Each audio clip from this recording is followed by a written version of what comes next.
राधे राधे, जय श्री कृष्णा। जय हो शंकर भगवान की जय, जय हो हनुमान जी महाराज की जय, जय हो माता पार्वती की जय। आइए आज हम भूम प्रदोष की व्रत कथा सुनेंगे। प्रदोष व्रत का बड़ा महत्व है। हर महीने के शुक्ल पक्ष और कृष्ण पक्ष की त्रयोदशी तिथि को प्रदोष व्रत रखा जाता है। प्रदोष व्रत में भगवान महादेव जी की पूजा करने का विधान है। धार्मिक मान्यता के अनुसार प्रदोष व्रत की शिव जी की पूजा करने से साधक की सभी मनोकामनाएं पूरी हो जाती है। जीवन भर के सभी कष्टों से मुक्ति मिल जाती है। इस बार प्रदोष व्रत आज के दिन रखा जाएगा। आज के दिन मंगलवार है, इसलिए इसे भूम प्रदोष के नाम से जाना जाता है। इस दिन भगवान महादेव और हनुमान जी की पूजा करनी चाहिए। इससे जीवन भर की सभी बाधाएं दूर हो जाती है। प्रदोष का व्रत 11 महीने तक अर्थात 1 वर्ष तक लगातार करना चाहिए। अगर मनोकामना पूरी हो जाए तो व्रत का उद्यापन कर देना चाहिए। उद्यापन करने से पहले 1 दिन पहले गणेश जी की पूजा करें और उद्यापन से पहले वाली रात्रि को कीर्तन और जागरण करें। अगले दिन सुबह जल्दी उठकर मंडप बनावें, उसे वस्त्रों और रंगोली से सजाएं और उसके बाद ओम उमा महेश्वराय नमः और ओम शिवाय नमः मंत्र का 108 बार जाप करें और किसी पंडित से यज्ञ हवन करके पूर्णाहुति करनी चाहिए। कृष्ण पक्ष की त्रयोदशी और शुक्ल पक्ष की त्रयोदशी को जो व्रत रखा जाता है उसे ही प्रदोष व्रत कहते हैं। यह व्रत माता पार्वती ने भगवान महादेव को प्रसन्न करने के लिए किया था। स्कंद पुराण में इस व्रत के बारे में अच्छे से बताया गया है कि भगवान महादेव प्रदोष के समय कैलाश पर्वत पर स्थित अपने रजत भवन में नृत्य करते हैं। आइए आज हम भूम प्रदोष की बुढ़िया वाली व्रत कथा सुनते हैं। जिसने इस व्रत को किया तो मरने के बाद उसे मोक्ष की प्राप्ति हुई। अत्यंत प्राचीन काल की बात है। एक नगर में एक बुढ़िया माई रहती थी। वह हनुमान जी महाराज की परम भक्त थी। वह हर प्रदोष का व्रत करती थी। उस बुढ़िया माई के एक पुत्र था। हनुमान जी की भक्त होने के कारण उसने अपने पुत्र का नाम मंगलिया रखा। वह प्रत्येक मंगलवार को हनुमान जी का व्रत रखती, भोग बना करके हनुमान जी के भोग लगाती। इसके अलावा वह बुढ़िया माई मंगलवार के दिन घर आंगन को न लीपती थी, न ही चूल्हे को लीपती थी। यह उसका नित्य का नियम था। इस प्रकार उसे व्रत रखते हुए अनेक बरस बीत गए। तब एक बार हनुमान जी महाराज ने सोचा कि इस बुढ़िया माई की परीक्षा लेनी चाहिए। तब हनुमान जी महाराज एक साधु का वेश बनाकर बुढ़िया की झोपड़ी के पास आए और आवाज लगाने लगे कि है कोई हनुमान का भक्त जो इस साधु की इच्छा को पूरी कर सके। बुढ़िया माई ने जब साधु की आवाज सुनी तो वह अपनी झोपड़ी से बाहर आई और बोली कि बोलिए साधु महाराज, आपको क्या काम है। साधु वेशधारी हनुमान जी बुढ़िया माई से बोले कि हे बुढ़िया माई, मैं कई दिनों से भूखा प्यासा हूँ, भोजन करना चाहता हूँ। तो बुढ़िया माई ने उन्हें भोजन की थाली लाकर दे दी। लेकिन वह साधु बोला कि बुढ़िया माई, मैं अपना भोजन स्वयं बनाता हूँ। तो बुढ़िया माई घर के भीतर से आटा, दाल, तेल, घी, गुड़, चीनी लाकर दे दी। तो साधु ने कहा कि बुढ़िया माई, इसे बनाऊं कैसे। तू ऐसा कर, तेरे घर आंगन को गाय के गोबर और पीली मिट्टी से लीप दे। बुढ़िया माई सोच में पड़ गई, क्योंकि उस दिन मंगलवार था, उसका व्रत था और वह मंगलवार के दिन घर आंगन और चूल्हे को नहीं लीपती थी। बुढ़िया माई ने साधु से हाथ जोड़कर प्रार्थना करी कि हे साधु महाराज, घर आंगन और चूल्हे को लीपने के अतिरिक्त आप जो भी काम कहेंगे मैं करने को तैयार हूँ। साधु वेश में हनुमान जी आए ही बुढ़िया माई की परीक्षा लेने थे। तो साधु महाराज ने बुढ़िया माई से कहा कि अरे बुढ़िया माई, तू वचन दे, ऐसा न हो तू बाद में फिर से मुकर जाए। तो बुढ़िया माई ने वचन दे दिया। तो साधु वेशधारी हनुमान जी ने बुढ़िया माई से कहा कि अगर तू घर आंगन और चूल्हे को नहीं लीपना चाहती तो तू अपने बेटे को बुला, मैं उसकी पीठ पर अग्नि जला कर के भोजन बनाऊंगा। यह सुनते ही बुढ़िया के पैरों के नीचे से धरती खिसक गई, सिर के ऊपर से आसमान गायब हो गया। मगर उसने वचन दे दिया था तो वह कुछ नहीं कर सकी। उसने भीतर से अपने पुत्र को आवाज लगाई कि हे मंगलिया, इधर आओ, साधु महाराज को तुमसे कोई काम है। ऐसा कहकर बुढ़िया माई भीतर जाने लगी। मंगलिया भागा भागा आया और साधु महाराज को प्रणाम करके बोला कि हे साधु महाराज, बताइए आपको मुझसे क्या काम है। बुढ़िया माई जैसे ही झोपड़ी के भीतर जाने लगी तो साधु रूप में हनुमान जी बुढ़िया माई से बोले कि अरे बुढ़िया माई, तू कहाँ चली? तू भी तो यहाँ रुक। तू अपने हाथ से अपने पुत्र को औंधा लेटा, इसके पीठ के ऊपर लकड़ियां जला, उसके बाद ही मैं भोजन बनाऊंगा। बुढ़िया माई ने दुखी मन से अपने पुत्र को औंधा लेटाया, उसकी पीठ पर लकड़ियां जलाई और लकड़ियां जलाकर दुखी मन से झोपड़ी के भीतर चली गई। साधु ने भोजन बनाया। भोजन बनाने के बाद साधु ने 3 थालियों में भोजन परोसा और फिर से बुढ़िया माई को आवाज लगाई। बुढ़िया माई रोती रोती झोंपड़ी से बाहर आई और पूछने लगी कि बताइए साधु महाराज, आपको क्या काम है। साधु रूप में हनुमान जी बुढ़िया माई से बोले कि बुढ़िया माई, मैंने भोजन बना लिया है, तू भी जीम ले और तेरे पुत्र को बुला, वो भी यह भोजन खाए। बुढ़िया माई ने कहा कि हे साधु महाराज, आप बड़ी ही विचित्र बात करते हैं। अभी अभी आपने मेरे पुत्र की पीठ पर अग्नि जलाकर के भोजन बनाया, उसकी तो मृत्यु हो गई है, वह अब कहाँ जीवित है। लेकिन साधु ने कहा कि बुढ़िया माई, तू आवाज लगा करके तो देख। बुढ़िया माई ने दुखी मन से अपने पुत्र को आवाज लगाई कि हे मंगलिया, आजा, साधु ने भोजन बनाया है, तू भी भोजन खा ले। तभी मंगलिया बाहर से हंसता हुआ घर में आया। मंगलिया को जीवित देखकर बुढ़िया की खुशी का ठिकाना नहीं रहा। वह साधु महाराज के चरणों में गिर पड़ी। वह समझ गई कि यह साधु कोई और नहीं, साक्षात हनुमान जी है। तभी साधु रूप में हनुमान जी ने बुढ़िया माई को दर्शन दिए। हनुमान जी महाराज के दर्शन पाकर न केवल बुढ़िया माई तर गई बल्कि उसका बेटा भी तर गया। जय हो हनुमान जी महाराज की जय। जब त्रयोदशी तिथि मंगलवार के दिन पड़ती है तो उसे भौम प्रदोष के नाम से जाना जाता है। मान्यता है कि भौम प्रदोष वाले दिन शिवलिंग पर केसर मिश्रित जल चढ़ाने से और हनुमान चालीसा का पाठ पढ़ने से कर्ज से मुक्ति मिल जाती है। भगवान श्री हनुमान जी का जन्म नर्मदा तट पर स्थित एक रमणीक वनस्थली में हुआ था। इनके पिता का नाम केसरी और माता का नाम अंजना था। अंजना महेंद्रपुर के राजा श्री महेंद्र राय की पुत्री थी। महाराज केसरी सत्यपथ प्रदेश के राजा थे। महारानी अंजना ने पुत्र प्राप्ति के लिए बहुत ही कठोर तप किया था।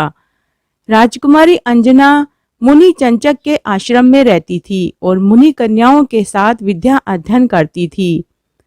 मुनि चंचक का आश्रम एक आदर्श आश्रम था। उस आश्रम में पशु पक्षी आपसी बैर भाव भुलाकर रहते थे। सांप, शेर, मयूर, हिरण, चूहे, बिल्ली, व्याघ्र, सभी जानवर पशु पक्षी एक ही स्थान पर प्रेम भाव से रहते थे। उनमें आपस में कोई द्वेष भाव नहीं था। एक बार की बात है, एक नवजात हिरण के बच्चे को अंजना ने जन्म के बाद ही उठा लिया और सखियों के साथ उस बच्चे को प्यार से सहलाने लगी। माँ हिरण अपने बच्चे का वियोग न सह सकी और परलोक सिधार गई। इस बात को जब मुनि को पता चला तो मुनि ने अंजना को श्राप दे दिया कि हिरण की मृत्यु का कारण उसके बच्चे का विछोह है। अतः उसे ऐसी गति देने वाली राजकुमारी भी जब कभी पुत्र का स्पर्श करेगी तो उसके संपर्क में वह न रह पाएगी। वह पुत्र को स्पर्श करेगी तो तुरंत उसकी मृत्यु हो जाएगी। मुनि का शाप सुनकर मुनि कन्याएं व अंजना शोकग्रस्त हो गई और मुनि से प्रार्थना करने लगी। थोड़ी देर बाद जब मुनि का गुस्सा शांत हुआ तो उन्होंने बताया कि अंजना कोई साधारण राजकुमारी नहीं है, वह तो साक्षात भगवान शंकर की माँ है। समय पाकर भगवान उनके गर्भ से उत्पन्न होंगे। यह शाप एक दैविक वरदानों के मेल के कारण हुआ है। राजकुमारी अंजना का विवाह महाराज केसरी के साथ हो गया। बहुत समय तक राज सुख का भोग करने के बाद माँ अंजना को पुत्र की लालसा हुई। उन्होंने शंकर भगवान की आराधना करनी शुरू कर दी। महारानी जी बहुत ही चिंता में थी। बहुत दिनों तक घोर तपस्या के बाद भगवान लोक कल्याणकारी श्री भूतनाथ जी प्रकट हुए और अंजना से वरदान मांगने को कहा। अंजना ने कहा कि हे भगवान, हमें तो आप जैसा ही बलशाली, तेजस्वी, महान पुत्र चाहिए। भगवान शंकर ने कहा कि देवी, मैं ही पुत्र रूप में तुम्हारे गर्भ से उत्पन्न होऊंगा। ऐसा सुंदर वरदान देकर भगवान शंकर अंतर्ध्यान हो गए और अंजना देवी अपने राजमहल में लौट आई। एक बार सौभाग्यवती अंजना अपने मणिमय आंगन में बैठी थी। उनके साथ उनकी कई सखियां भी थी। तभी आकाश मार्ग से एक चील एक पिंड लेकर उड़ी जा रही थी। वह पिंड चोंच से छूट गया और महारानी अंजना के आंचल में आकर गिर गया। उस पिंड को वह चील राजा दशरथ के हवन कुंड से लेकर भागी थी। महारानी बार बार उस पिंड को देखने लगी। तभी आकाशवाणी हुई कि हे अंजने, आप इस पिंड को खा लीजिए, यही आपके पुत्र की उत्पत्ति का कारण बनेगा। अंजना ने तुरंत ही उस पिंड को खा लिया और प्रसन्नचित्त रहने लगी। एक दिन महारानी अंजना अपनी सखियों के साथ वन की शोभा का अवलोकन कर रही थी। नर्मदा के स्वच्छ जल से भगवान भुवन भास्कर की किरणें आंख मिचोली खेल रही थी। चिड़ियों की चहचहाट थी। वृक्षों की डालियों पर कोयल चिड़िया कलरव कर रही थी। कोयल कूक रही थी, पपीहे पी पी कर रहे थे। बहुत ही सुंदर वातावरण था। सहसा आकाश में बादल घिर आए, अंधकार बढ़ गया, भीषण बिजलियां चमकने लगी। गर्जन और पवन की साय साय से सखियां भयभीत होकर भागने लगी और यहाँ वहां छिप गई। ऐसे ही समय में गहन अंधकार को भेदते हुए दिवाकर की तरह भगवान श्री हनुमान जी उत्पन्न हुए। अंजना मां उस समय मूर्छित होकर गिर पड़ी। अन्य सखियों के नेत्रों के सामने अंधकार छाया हुआ था। मां की सभी पीड़ाओं को हरकर अंतर्यामी भगवान श्री हनुमान जी ने अपनी मूर्ति का दर्शन मां के हृदय में करवाया। मां उस तरह से अकुला उठी जैसे सांप अपनी खोई हुई मणि देखकर अकुला उड़ता है। अंजना मां ने देखा कि बच्चे से स्थान पर भगवान शंकर खड़े थे। उनके हाथ में त्रिशूल डमरू शोभायमान था। उनके शीश पर धवल चंद्र और त्रिभुवन तारिणी गंगा विराजमान थी। बागंबरधारी भगवान भूतनाथ अपने शरीर में भस्मी लगाए हुए, सांपों और बिच्छुओं की माला पहने हुए मंद मंद मुस्कुरा रहे थे। उनके हाथ में डमरू और त्रिशूल था। लोक कल्याणकारी भगवान शंकर ने मां को सृष्टि की रचना से लेकर महाप्रलय तक के सारे दृश्य दिखा दिए और एक अपूर्व ज्ञान ज्योति प्रदान कर दी। मां को खूब समझाने के बाद पुनः बालक के रूप में आ गए। बालक स्वभाव का परिचय देने के लिए रुदन करने लगा। ज्ञान लोक में भ्रमण करने के बाद जब अंजना मां को होश आया तो उनके हृदय में मातृत्व की भावना उभर उठी। तभी उन्हें मुनि के श्राप का स्मरण हो आया और वो घोर विलाप करने लगी। उनका विलाप सुनकर वन के सभी पशु पक्षी भी विलाप करने लगे। तभी पवन देव ने देखा कि एक अनुपम बालक शिला पर हाथ पैर पटक पटक कर खेल रहा था। वह कभी रोने लगता तो कभी हंसने लगता था। पवन देव ने प्रकट होकर मां अंजना को प्रणाम किया और कहा कि हे देवी, आपके विलाप को सुनकर हमारा प्रबल वेग भी रुक गया है। क्या मैं आपके कष्ट का कारण जान सकता हूँ? रोती हुई अंजना ने अपने मन की दुख की सारी बातें बता दी और कहा कि पुत्र के विछोह से अच्छा तो मेरा मरना ही ठीक रहेगा। तभी आकाशवाणी हुई कि हे अंजना, तुम्हें चाहिए कि तुम अपने प्रिय पुत्र को महात्मा वायुदेव को सौंप दो, वे ही इसकी रक्षा करेंगे। आकाशवाणी को सुनकर माता अंजना ने अपने प्राणों से भी प्रिय इकलौते नवजात शिशु को पवन की देख रेख में छोड़ दिया। पवन देव पुत्र को लेकर अपने लोक को चले गए। वायुलोक में बालक का बहुत सुंदर स्वागत हुआ। वह पवन पुत्र के नाम से संसार में प्रसिद्ध हुआ। पुत्र उत्सव में सभी देवताओं और देवियों ने भाग लिया और उपहार स्वरूप कुछ न कुछ उन्हें शक्ति प्रदान कर दी। सूर्य ने बुद्धि और तेज, विष्णु ने चक्र शक्ति तथा अमरत्व, इंद्र ने ब्रज शक्ति, ब्रह्मा ने मन वेग तथा विविध रूपधारी शक्ति प्रदान की। अग्नि ने वचन दिया कि हम बच्चे के लिए जल के समान शीतल रहेंगे। जल के देवता वरुण ने कहा कि यह बालक जल जीवों की तरह अथाह जल में स्वेच्छा से भ्रमण कर सकेगा। अन्य देवताओं ने भी अपनी अपनी शक्तियां उन्हें प्रदान कर दी। इस तरह बच्चे को आकाश में घूमने के योग्य बना दिया। अन्य देवताओं की तरह हवा ने भी अपनी प्रबल शक्ति देकर बच्चे को आकाश में घूमने के योग्य बना दिया। शंकर सुवन केसरी नंदन अंजनी पुत्र पवन सुतनामा। इसे सुनने वाला मनुष्य बहुत ही भाग्यशाली कहा जाता है। मनुष्य को हर मंगलवार और शनिवार को हनुमान गाथा जरूर सुननी चाहिए।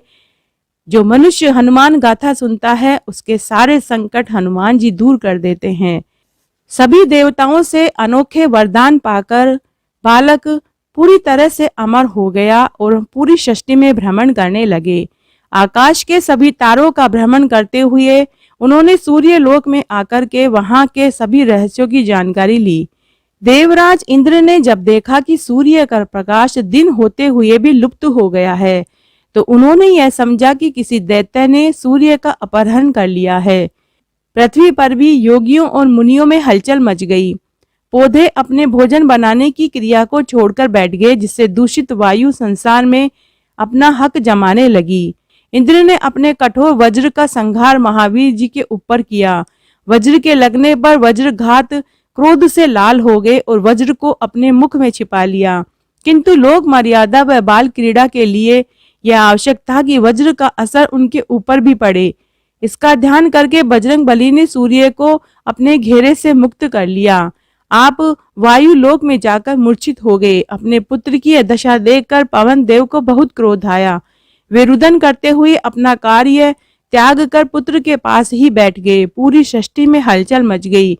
हवा के अभाव में सभी प्राणी मरने लगे, जिससे सभी देवताओं ने पवन की स्तुति की और कहा कि हे देव, आप अपने कार्य को संचालित करें। देवराज इंद्र ने वज्र द्वारा किए गए प्रहार को अपने योग बल द्वारा दूर किया और वरदान दिया कि किसी भी शक्तियों द्वारा किए गए प्रहारों का असर भी इस बालक पर कभी भी नहीं पड़ेगा। इसके बाद भगवान मारुति नंदन मंद मंद मुस्कुराने लगे, जिससे कि मुख में छिपाया गया वज्र दिखाई पड़ने लगा। सभी के आश्चर्य का ठिकाना न रहा। देवराज इंद्र बहुत ही लज्जित हुए। सूर्य पर विजय प्राप्त करने के बाद श्री हनुमान जी ने बहुत से मोहक कौतुक किए।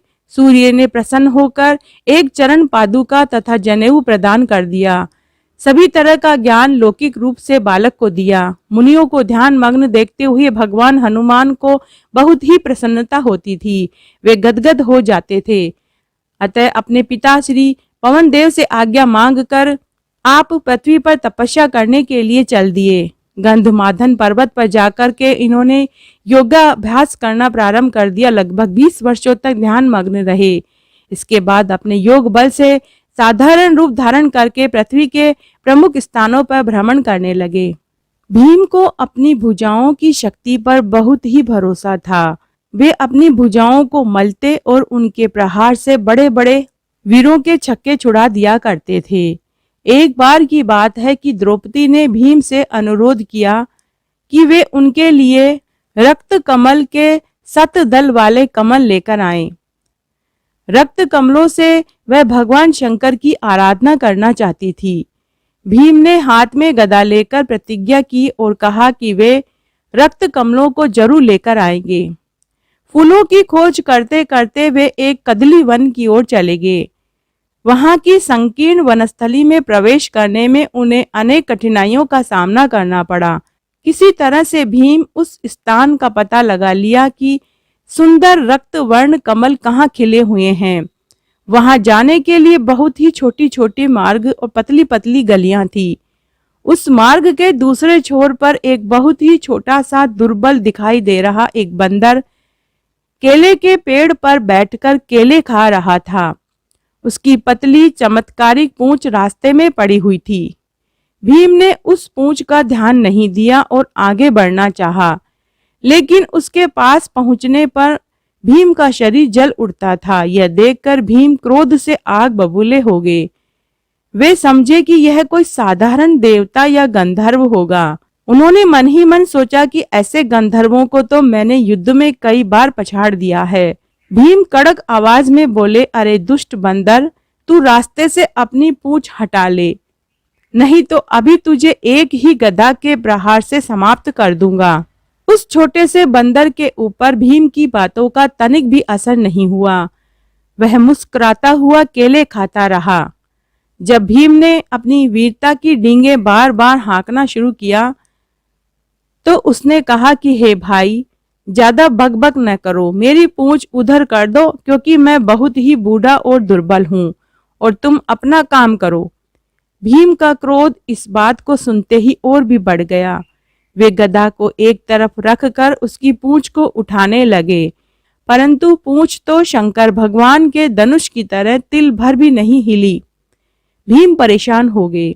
वह छोटा सा दिखाई देने वाला बंदर केलों को उठाकर भीम की तरफ फेंक रहा था और बोला कि केले खा लो और फिर प्रयत्न करो, शायद इस बार मेरी पूंछ हिल जाए। अब भीम के आश्चर्य का ठिकाना न रहा। उन्होंने ध्यान से उस बंदर की ओर देखा और डपट कर कहा, अरे दुष्ट बंदर, तू नहीं जानता कि मैं पवन पुत्र हूं और श्री हनुमान जी मेरे श्रेष्ठ भाई हैं। इतना कहकर भीम ने अपने पिता प्राणदाता पवनदेव को स्मरण किया। भीम ने देखा कि छोटे बंदर के स्थान पर भगवान श्री हनुमान जी खड़े थे। उनके सिर पर मुकुट, हाथ में गदा सुशोभित हो रही थी। पीतांबरधारी प्रभु बजरंगबली ने भीम को अपने हृदय से लगा लिया और भीम का अभिमान शून्य हो गया। भीम ने भगवान के चरण स्पर्श किए और प्रसन्नता के साथ अनुरोध किया, अपना वह रूप दिखाएं जिससे कि मां सीता को विश्वास उत्पन्न हुआ था। श्री हनुमान जी ने भीम को अपना असली रूप दिखाया। भीम वह रूप देखकर रोने और गिड़गिड़ाने लगे। भीम की विनय पर भगवान श्री हनुमान जी ने पुनः अपना रूप छोटा कर लिया। भीम ने कहा कि हे प्रभु, आपको इस छोटे से रूप में आने की क्या आवश्यकता थी। महावीर जी ने समझाया कि भीम, तुझे बहुत ही अभिमान हो गया था। तुम अपने को बहुत ही बड़ा और शक्तिशाली समझ रहे थे, अतः तुम्हारे अभिमान को जड़ सहित उखाड़ फेंकने के लिए मैंने अपना यह कर्तव्य निभाया है। ऐसा कहकर बजरंगबली अंतर्ध्यान हो गए और भीम रक्त पुष्पों के दल को लेकर अपने निवास स्थान पर चले गए। इस प्रकार पवन पुत्र हनुमान जी ने भीम के घमंड को चूर चूर कर दिया और उसे अपना शिष्य बना लिया। इस तरह आज हमने प्रदोष व्रत की संपूर्ण विधि, महत्व, पूजन विधि जानी और व्रत कथा सुनी। आशा करती हूँ आपको इस कहानी को सुनने का संपूर्ण फल प्राप्त होगा। मेरे साथ बने रहने के लिए आपका धन्यवाद। आगे आने वाली कथा कहानी के लिए भी आप इसी तरह मेरे साथ बने रहें। धन्यवाद।